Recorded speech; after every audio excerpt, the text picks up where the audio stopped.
6 years ago, Karan was only 2 years old. His mother was still alive then, but she was fading. They were on our way back from one of her chemotherapy sessions. Karan was sitting on his grandmother's lap. His mother looked so frail, her weight had dropped from 60 kilos to barely 40.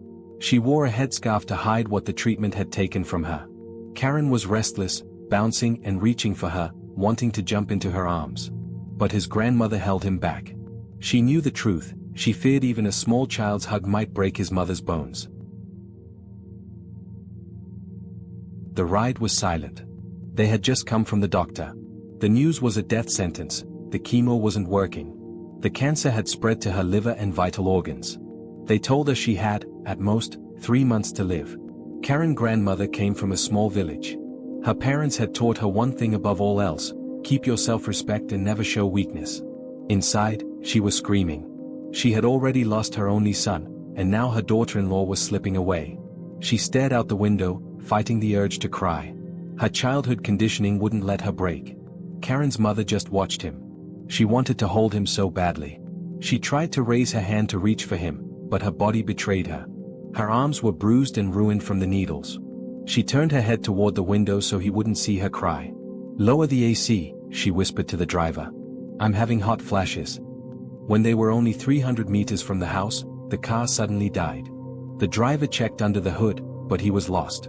He said it needed a service station. My grandmother snapped. She started shouting at him, taking out all her grief and anger on a man who didn't deserve it. Then, she felt a hand on her shoulder. It was Karen's mother. That soft touch brought her back to her senses. "Mom," she said quietly, "the house is right there. Let's just walk. I want to feel the fresh air."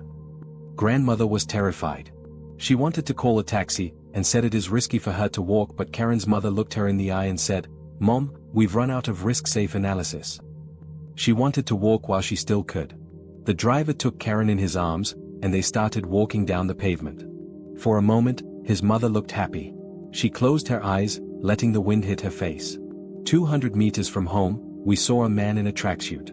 On the back, it said Sam, Krav Maga Academy. He was smoking, standing alone. He stepped aside to give us space.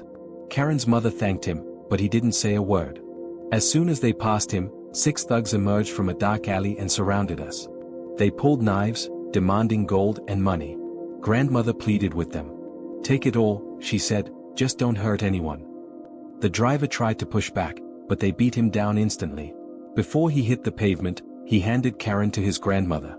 They took the jewelry, the money, everything. Sam was still standing there, watching. He didn't move. He didn't even seem bothered. The robbers were about to leave when they spotted the gold earrings Karan was wearing. In Karen's tradition, small boys have their ears pierced.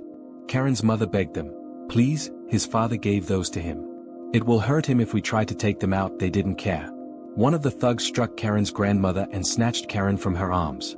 Before anyone could react, a calm voice cut through the air. "Put the kid down."